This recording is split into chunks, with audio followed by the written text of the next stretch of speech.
미국 미네소타 마을 한 가정에 한국식 바닥 난방이 깔리자 온 동네가 발칵 뒤집혔습니다. 우리 집에도 그거 설치해 줄 수 있을까요? 이웃들이 찾아와 문을 두드렸습니다. 대체 한국 보일러가 어떻게 미국에 들어온 걸까요? 미네소타 전역을 뒤흔든 한국 온돌의 이야기 지금 시작합니다. 여러분은 지금 어디에서 이 이야기를 보고 계신가요? 댓글에 남겨주세요. 구독과 좋아요는 영상 제작에 큰 힘이 됩니다. 함께 해주시는 모든 분들께 진심으로 감사드립니다. 안녕하세요. 저는 제이슨 밀러입니다. 미네소타주 미니애폴리스의 스타 트리뷰에서 기술 섹션을 담당하는 기자죠. 오늘 여러분께 들려드릴 이야기는 제 직업과도 관련이 있지만 그보다는 제 가족에게 일어난 놀라운 변화에 관한 것입니다. 2024년 10월 말 우리 집 거실의 온도계는 매일 전쟁터였어요. 아니, 정확히 말하면 벽에 걸린 디지털 온도 조절기가 우리 가족의 갈등을 상징하는 물건이 되어버렸죠. 아내 은채가 온도를 19도로 낮추면 어머니 앨리슨이 다시 22도로 올리는 일이 하루에도 서너 번씩 반복되었습니다. 어머니는 전직 회계사답게 원칙을 중시하는 분이에요. 66세이신 어머니에게 집안의 모든 것은 정해진 방식대로 작동해야 했죠. 그런 어머니가 결혼 1년 차인 며느리와 같은 집에 살게 된 건 예상치 못한 일이었어요. 작년 봄 아버지 데니스가 허리 수술을 받으시면서 부모님과 함께 사는 게 자연스러워졌거든요. 은채는 의료기기 회사에서 엔지니어로 일하는 똑똑한 여성이에요. 저는 5년 전 시카고 의료기기 박람회 취재 중에 그녀를 만났죠. 한국에서 온 그녀의 차분하고 논리적인 태도에 매력을 느꼈고 2년간의 원거리 연애 끝에 결혼했습니다.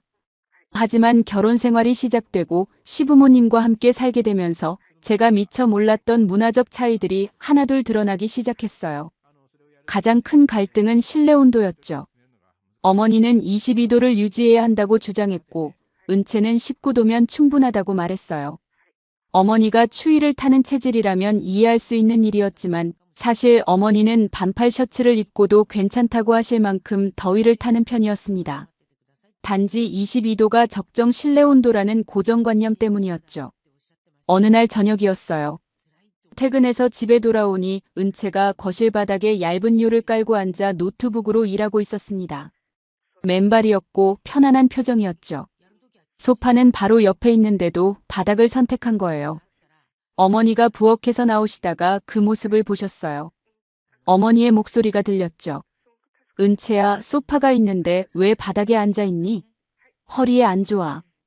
은채는 고개를 들어 환하게 웃으며 대답했어요. 어머니, 저는 이게 더 편해요. 한국에서는 다들 이렇게 앉아요. 어머니의 표정이 굳어지는 게 보였습니다. 여긴 미국이야. 가구가 있으면 쓰는 게 정상이지. 그리고 온도 좀 그만 낮춰. 추워 죽겠어. 은채는 온도계를 가리키며 차분하게 설명했어요. 지금 19도예요. 한국에서는 겨울에도 이 정도면 충분해요. 바닥이 따뜻하면 실내는 시원해도 괜찮거든요. 바닥이 따뜻하다니 무슨 소리야? 여기 바닥은 차갑기만 한데. 은채는 잠시 말을 멈췄다가 조용히 대답했죠. 그래서 제가 다르게 느껴지는 것 같아요. 저는 중간에 끼어들려다 멈췄어요. 양쪽 다 틀린 말을 하는 게 아니었으니까요. 그저 익숙한 것이 다를 뿐이었죠. 어머니는 평생 소파와 의자에서 생활하셨고 은채는 바닥에서 자란 사람이었어요. 어머니에게 22도는 정상이었지만 은채에게는 과하게 건조하고 답답한 온도였죠. 아버지 데니스만 조용히 거실 한쪽에서 책을 읽고 계셨어요. 고등학교에서 40년간 과학을 가르치신 분답게 감정보다는 논리로 상황을 파악하는 분이죠. 아버지가 책을 내려놓으며 조용히 말씀하셨습니다. 과학적으로 따져봐야 하는 거 아니야? 어떤 방식이 더 효율적인지 말이야. 그 말씀에 모두가 잠시 침묵했어요. 저는 그때 깨달았죠. 이건 단순히 온도 조절의 문제가 아니라 서로 다른 생활 방식의 충돌이라는 걸요. 그리고 저는 기자로서 또 이 가족의 일원으로서 답을 찾아야 했습니다. 마침 저는 에너지 위기 시대의 적정 난방이라는 주제로 기사를 준비하고 있었거든요. 그날 밤 저는 노트북을 열고 검색을 시작했어요. 한국 난방 시스템, 바닥 난방, 온돌. 낯선 단어들이었지만 제 호기심을 자극하기에 충분했습니다. 그날 밤의 검색 이후 저는 온돌에 대해 더 알고 싶어졌어요. 마침 일주일 뒤 미네소타 대학교 건축학과에서 에너지 효율 세미나가 열린다는 소식을 들었죠. 주제는 추운 지역의 지속 가능한 난방이었습니다. 11월 첫째 주 수요일 오후, 저는 대학 강당에 앉아 있었습니다. 세 번째 발표자가 무대에 올랐어요. 김민준 교수, 한국계 미국인으로 미네소타대 건축공학과 교수였죠. 김 교수의 첫 슬라이드는 충격적이었어요.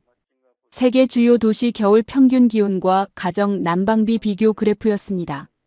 서울의 평균 가정 난방비는 미국의 60% 수준이었어요. 더 놀라운 건 북유럽 도시들과 비교해도 한국이 40% 낮다는 거였죠. 김 교수가 말했습니다. 답은 온돌입니다. 한국이 2000년간 사용해온 바닥 복사 난방 시스템이죠. 다음 슬라이드는 온돌과 미국식 강제 공기 난방의 단면도 비교였어요. 미국식 시스템은 뜨거운 공기를 송풍구로 불어넣습니다. 공기는 가벼워서 천장부터 데워지고 사람이 있는 바닥은 가장 늦게 따뜻해지죠. 반면 온돌은 바닥 전체를 데웁니다. 열은 아래에서 위로 자연스럽게 올라가고 복사열로 공간을 고르게 데우는 거예요. 결정적인 데이터가 나왔습니다. 같은 체감 온도에 도달하는 데 필요한 에너지를 비교한 실험 결과였죠. 온돌은 강제 공기 시스템보다 34% 적은 에너지로 같은 따뜻함을 만들어냈습니다. 저는 펜을 들고 메모하기 시작했어요. 하지만 더 중요한 발견은 그 다음이었습니다. 질의응답 시간에 한 청중이 물었어요. 습도는 어떤가요? 겨울철 실내 건조함이 큰 문제인데요. 김 교수가 대답했죠. 좋은 질문입니다. 한국 가정의 겨울철 평균 실내 습도는 4,550%예요. 미국은 2,530%죠. 온돌은 공기를 직접 데우지 않기 때문에 수분을 빼앗지 않습니다. 이게 건강에 미치는 영향은 상당해요. 호흡기 질환, 피부 건조, 관절 통증까지 습도와 관련이 깊거든요. 그 순간 어머니의 무릎 통증이 떠올랐어요. 매년 겨울마다 악화되는 증상이었죠. 세미나가 끝난 후 저는 김 교수를 찾아갔어요. 명함을 건네며 인터뷰를 요청했고 그는 흔쾌히 응해주셨습니다. 20분간의 대화 끝에 저는 한국건설기술연구원의 논문과 유럽의 바닥 난방 도입 사례 자료를 받았어요. 집으로 돌아오는 차 안에서 저는 흥분을 감추기 어려웠습니다. 집에 도착하자마자 은채를 찾았죠. 그녀는 부엌에서 저녁 준비 중이었어요. 은채, 물어볼 게 있어. 한국 집들은 정말 바닥이 따뜻해? 은채가 고개를 끄덕였습니다. 당연하죠. 온돌이니까요. 겨울에도 맨발로 다니고 바닥에 앉아서 생활해요. 습도는 어때? 건조하지 않아? 은채는 잠시 생각하더니 대답했어요. 아니요, 미국처럼 건조하지 않아요. 가습기도 거의 안 써요. 우리 부모님 집은 특히 겨울에도 쾌적해요. 저는 거실로 가서 벽에 걸린 온습도계를 확인했습니다. 온도 22도, 습도 28%. 제가 중얼거렸죠. 이게 정상이 아니었구나. 그날 밤 저는 김 교수가 준 자료를 읽으며 새로운 세계를 발견했어요. 온돌은 단순한 난방 기술이 아니었습니다. 삶의 방식이었고 건강이었으며 효율이었죠. 그리고 저는 이걸 우리 가족에게도 보여줘야겠다고 생각했습니다. 11월 중순, 미네소타에 이른 한파가 찾아왔습니다. 기상청은 영하 20도까지 떨어질 거라고 예보했어요. 평년보다 2주나 빠른 추위였죠. 저희 집 가스 난방은 24시간 풀가동에 들어갔습니다. 문제는 며칠 지나지 않아 나타났어요. 가장 먼저 어머니의 무릎이었죠. 어머니는 15년 전부터 무릎 관절염을 앓고 계셨는데 매년 겨울이 되면 증상이 악화되곤 했어요. 하지만 이번 겨울은 달랐습니다. 제이슨, 진통제 좀 가져다 줄래? 무릎이 너무 아파. 어머니의 목소리가 침실에서 들려왔어요. 시계를 보니 새벽 4시였습니다. 저는 약통을 들고 침실로 갔죠. 어머니는 침대에 앉아 무릎을 주무르고 계셨어요. 땀까지 흘리고 계셨습니다. 엄마, 어제도 2알 드셨잖아요. 의사 선생님이 하루 한 알이라고 하셨는데. 알아. 하지만 너무 아파서 잠을 잘 수가 없어. 그날 아침 저는 어머니를 모시고 병원에 갔어요. 담당 의사 선생님이 말씀하셨죠. 실내 습도가 너무 낮으면 관절에 좋지 않습니다. 가습기를 사용하시고 실내 온도도 너무 높이지 마세요. 하지만 이미 가습기 세대를 틀고 있었어요. 그래도 습도계는 28%를 가리키고 있었죠. 아버지의 상황도 좋지 않았습니다. 고등학교 과학교사로 40년을 일하시며 분필가루 때문에 기관지가 약하셨는데 건조한 공기 때문에 기침이 심해지셨어요. 특히 새벽에 심했죠. 어느 날 새벽 2시쯤이었어요. 화장실에서 물 흐르는 소리가 들렸습니다. 저도 목이 말라 잠에서 깨서 복도로 나왔는데 은채가 화장실 문 앞에 서 있는 게 보였어요. 문이 열리고 아버지가 나오셨습니다. 손에 피 묻은 휴지를 쥐고 계셨죠. 아버지 괜찮으세요? 은채의 목소리에 놀람과 걱정이 섞여 있었어요. 아버지는 괜찮다고 손을 흔드셨지만 은채는 재빨리 새 티슈를 꺼내 건네드렸습니다. 아버지가 돌아가신 후 은채의 눈가에 눈물이 맺혀 있는 걸 봤어요. 여보, 이러다 큰일 나는 거 아냐? 은채의 작은 목소리였습니다. 저도 같은 생각이었어요. 은채 자신도 힘들어하고 있었습니다. 한국에서 온 지 2년이 됐지만 여전히 미국의 겨울 건조함에 적응하지 못하고 있었어요. 손등과 발 뒤꿈치가 갈라져서 핸드크림을 하루에도 서너 번 발랐고 입술도 계속 트고 있었죠. 며칠 후 11월 가스비 고지서가 도착했습니다. 봉투를 뜯는 제 손이 떨렸어요. $520. 전년 같은 기간보다 35% 증가한 금액이었습니다. 아직 11월인데 이 정도라면 1월과 2월은 얼마나 나올지 상상도 되지 않았어요. 바로 그날 저녁 이웃 톰이 찾아왔습니다. 톰은 냉난방 설비업체를 운영하는 52세 남자였어요. 이 동네에서 30년을 살았죠. 제이슨, 너희 집 난방비 얼마나 나왔어? 우리 집은 500불 넘게 나왔어. 이 동네에서 30년 살았는데 이번 겨울이 제일 힘들 것 같아. 다들 보일러 교체하려는데 가격이 만만치 않거든. 저는 톰에게 최근 알게 된 온돌 이야기를 꺼냈어요. 톰은 흥미로워했지만 미국에서 시공할 수 있는 업체가 거의 없다는 게 문제였죠. 그날 밤 저녁 식사 자리에서 은채가 조심스럽게 말을 꺼냈습니다. 저희 회사에서 다음 주 한국 본사로 출장을 가요. 5일 정도인데. 혹시 같이 가실래요? 온돌이 뭔지 직접 보시면 좋을 것 같아서요. 어머니가 포크를 내려놓으셨어요. 한국까지 가서 난방을 보자고. 그게 무슨 소리니? 은채의 얼굴이 붉어졌지만 계속 말을 이어갔어요. 우리 부모님 집에서 묵을 수 있어요. 직접 경험해 보시면. 왜 제가 이렇게 말하는지 이해하실 거예요.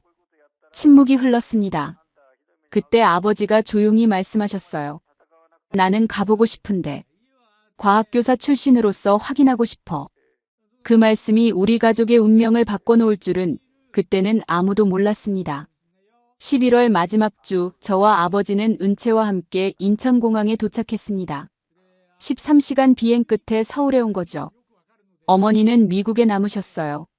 며느리의 나라를 방문하는 게 불편하셨던 것 같아요. 은채의 부모님이 공항에 마중 나오셨습니다. 은채 아버지는 전직 건축기사셨고 어머니는 초등학교 교사 출신이었어요. 두 분 모두 영어를 조금 하셨습니다. 서울 강남 아파트에 도착했어요. 32평 규모였죠. 현관문을 열고 들어서는 순간 이상한 느낌이 들었습니다. 신발 벗으세요. 은채의 말에 신발을 벗고 현관에서 거실로 올라섰습니다. 그 순간 발바닥에 미묘한 따뜻함이 전해졌어요. 부드러우면서도 확실한 온기였죠. 아버지가 멈춰 섰습니다.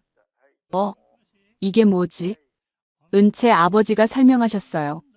온돌이에요. 바닥 난방 시스템이죠. 방마다 온도 조절이 가능해요. 저는 거실 바닥에 손을 대봤습니다.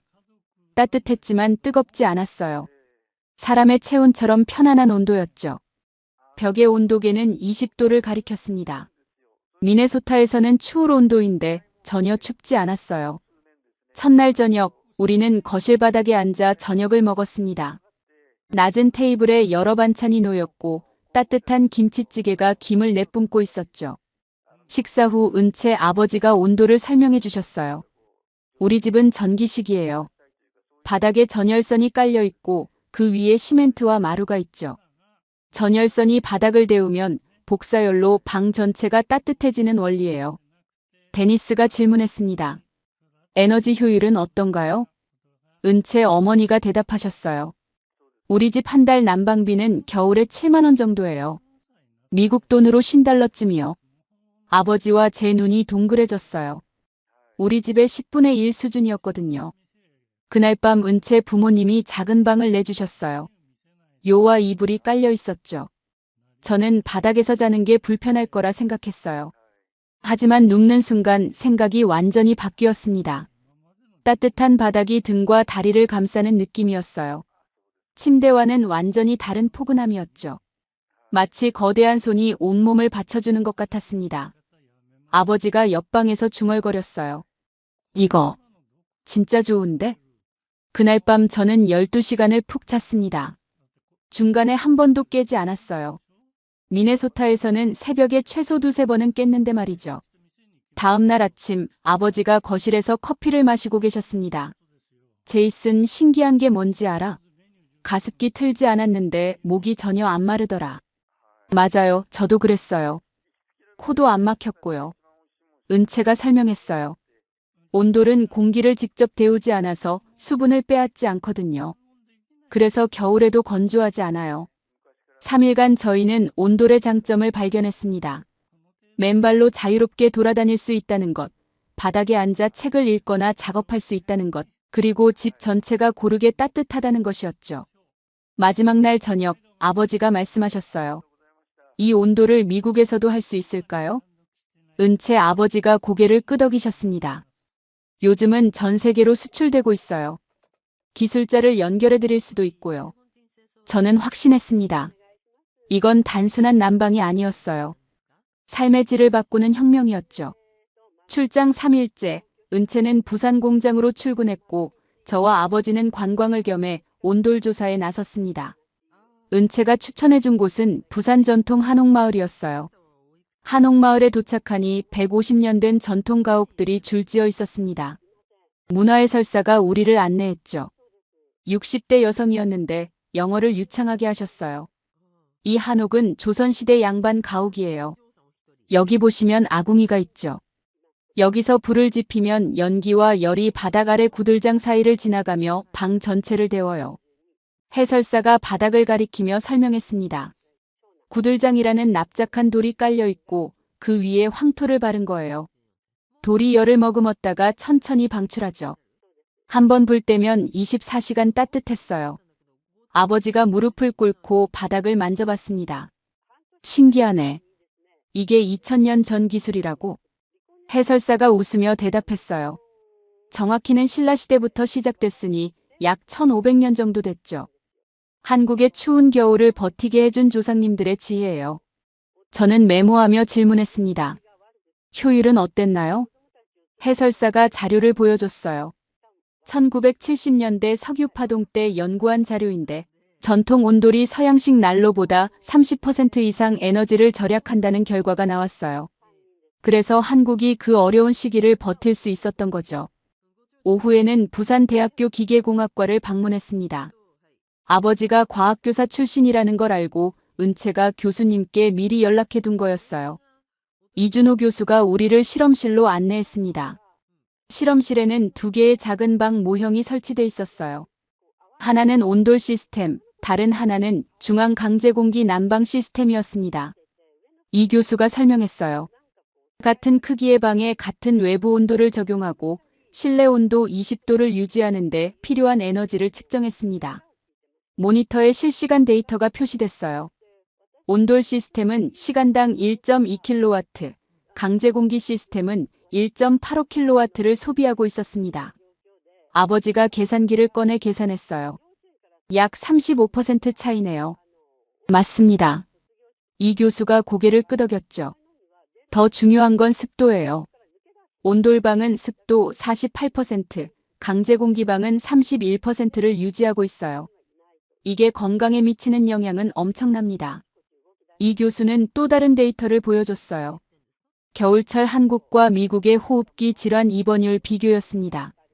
비슷한 기온대임에도 미국이 한국보다 40% 높았어요.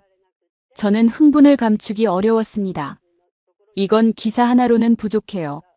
시리즈로 써야겠어요. 저녁에는 은채가 찜질방에 데려갔습니다. 아버지는 처음에는 공중 목욕탕 같은 곳에 가는 게 어색해했지만 들어가자마자 생각이 바뀌었어요. 찜질방 안에는 여러 온돌방이 있었습니다. 황토방, 숯방, 소금방. 각각 다른 온도와 재료로 만들어진 방들이었죠. 사람들은 바닥에 누워 쉬거나 앉아서 차를 마시거나 가족끼리 대화를 나누고 있었어요. 아버지가 황토방 따뜻한 돌 위에 수건을 깔고 누웠습니다. 저도 옆에 누웠죠. 따뜻함이 등을 통해 온몸으로 퍼져나갔어요. 한참을 그렇게 누워있다가 아버지가 조용히 말씀하셨습니다. 제이슨 40년 교사 생활하면서 이런 건 처음이야. 온돌이라는 게 단순히 방을 데우는 게 아니라 사람을 품는 거구나. 아버지의 목소리에 감동이 묻어났어요. 저도 같은 생각이었습니다. 앨리슨한테 이걸 어떻게 설명하지? 경험하지 않으면 이해 못할 텐데. 걱정 마세요, 아빠. 우리가 집에 가면 직접 보여드리면 돼요. 그날 밤 호텔로 돌아와 저는 노트북을 열고 지금까지의 자료를 정리했습니다. 숫자, 데이터, 인터뷰, 사진들. 이 모든 것이 한 가지 결론을 가리키고 있었어요. 온돌은 미국이 배워야 할 기술이었습니다. 한국에서 돌아온 다음 날 새벽 6시, 저는 추위에 잠에서 깼습니다. 이불을 뒤집었었는데도 몸이 떨렸어요. 뭔가 이상했죠. 침실 온도계를 확인했습니다. 12도. 순간 정신이 번쩍 들었어요. 여보, 보일러가 꺼진 것 같아. 저는 지하실로 내려갔습니다. 보일러는 완전히 멈춰 있었고 에러 표시 등이 깜빡이고 있었어요. 제시동을 여러 번 시도했지만 소용없었죠. 아버지와 어머니도 일어나셨어요. 어머니는 두꺼운 가운을 걸치고도 덜덜 떨고 계셨습니다. 제이슨, 어떻게 된 거야? 너무 추워. 보일러가 고장났어요. 지금 긴급수리 업체에 전화하고 있어요. 긴급수리 기사가 도착한 건 오전 9시였습니다. 그는 보일러를 15분간 점검하더니 고개를 저었어요. 메인 순환 펌프가 완전히 나갔네요. 부품을 주문해야 하는데 이 모델은 구형이라 최소 3일은 걸립니다. 3일? 기사님, 지금 밖이 영하 32도예요. 3일을 어떻게 버티죠? 전기 히터를 쓰셔야죠. 다른 방법이 없습니다. 기사가 떠난 후 어머니가 패닉에 빠졌습니다. 이 추위에 3일을? 우리 나이에? 저는 급히 근처 철물점으로 달려가 전기 히터 5대를 샀습니다. 집에 돌아와 각 방에 하나씩 설치하고 최대 출력으로 가동했어요. 30분 뒤 조금씩 따뜻해지는 것 같았죠. 그런데 1시간 후 집 전체에 전기가 나갔습니다. 차단기가 내려간 거예요. 히터 5대를 동시에 가동하니 전력 부하를 견디지 못한 겁니다.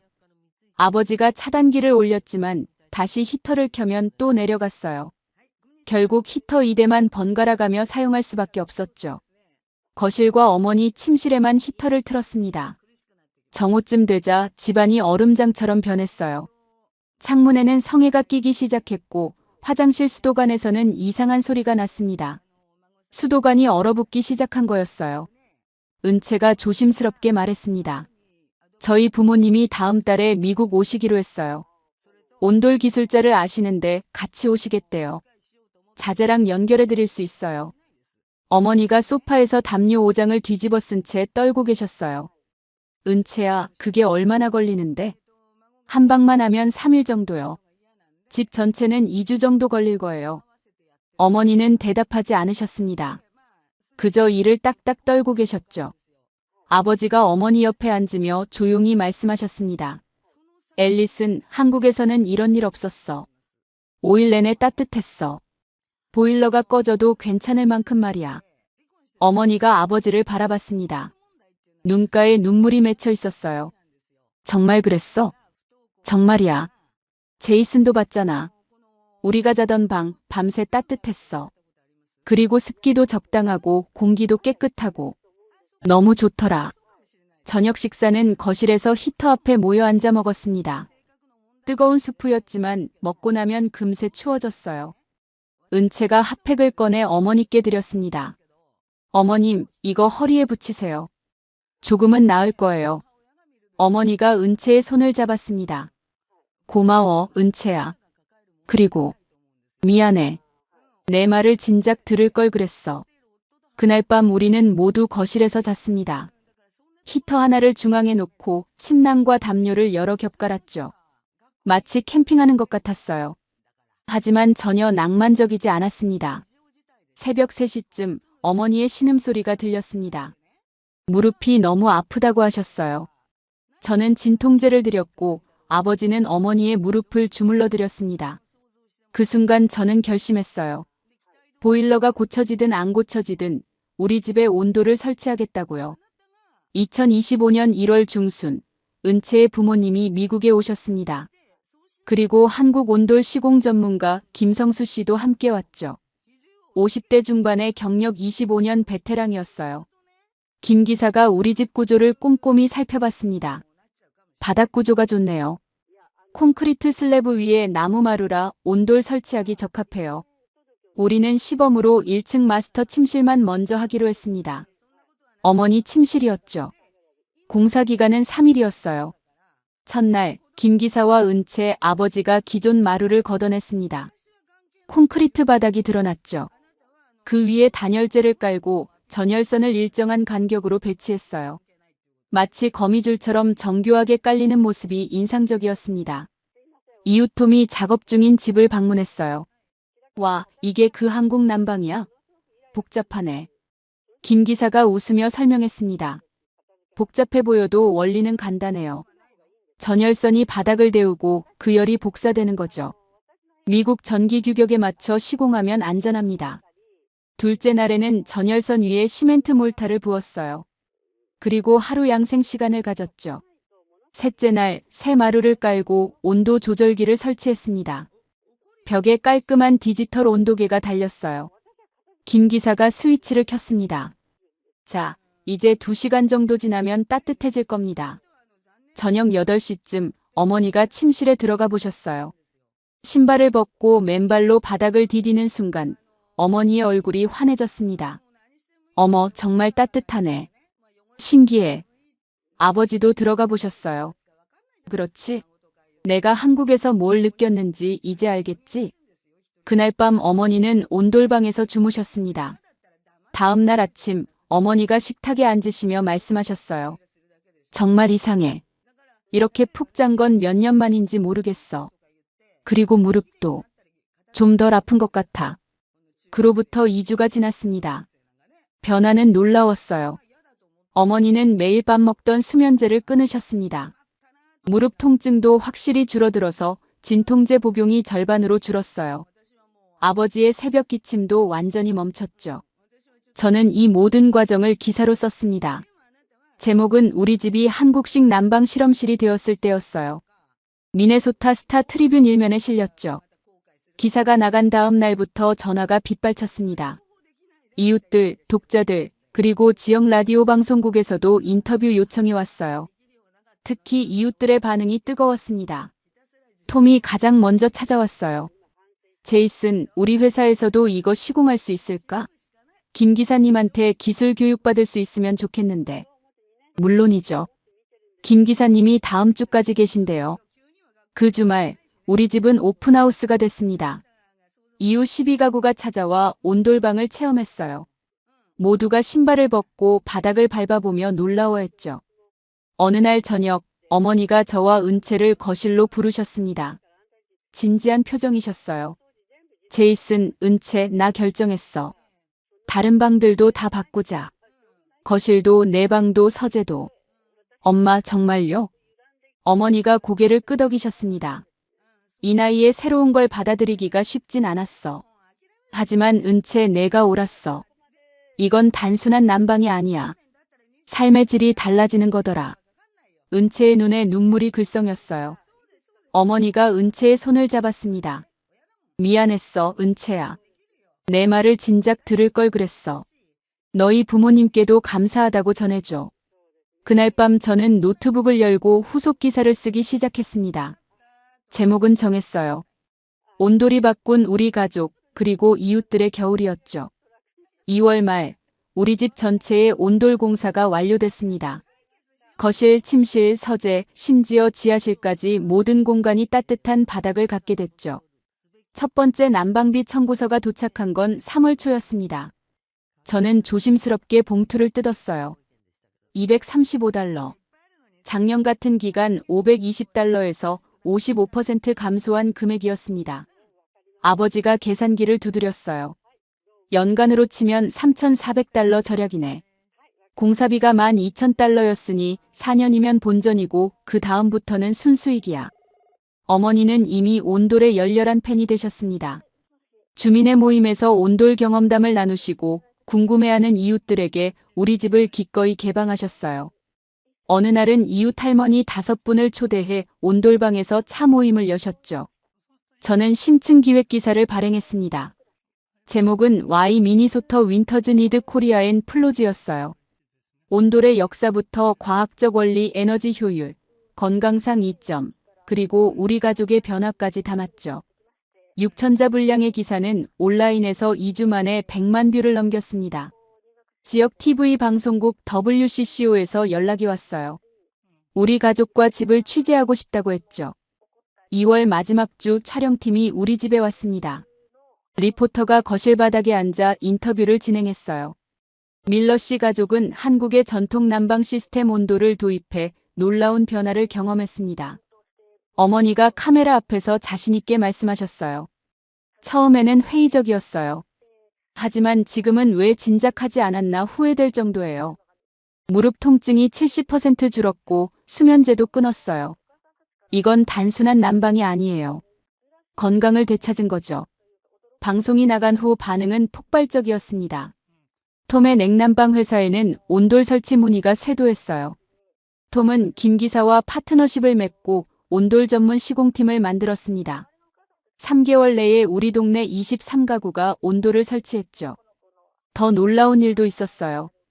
미네소타대 건축학과에서 다음 학기부터 온돌 시스템을 정규 강의에 포함시키기로 했다는 소식이었습니다. 김민준 교수가 직접 전화를 주셨어요. 제이슨, 당신 기사가 학계를 움직였어요. 이제 온돌은 더 이상 동양의 특이한 기술이 아니라 배워야 할 지속가능 기술로 인정받게 됐어요. 3월 어느 따뜻한 봄날, 우리 가족은 거실 바닥에 둘러앉아 차를 마시고 있었습니다. 창밖으로 눈이 녹는 소리가 들렸어요. 은채가 임신 소식을 알려준 날이었죠. 어머니가 은채를 끌어안으며 말씀하셨습니다. 우리 손주는 따뜻한 바닥에서 자라겠네. 얼마나 좋니? 아버지가 덧붙였어요. 그리고 건강한 공기를 마시면서 말이야. 저는 노트북을 열고 마지막 기사를 쓰기 시작했습니다.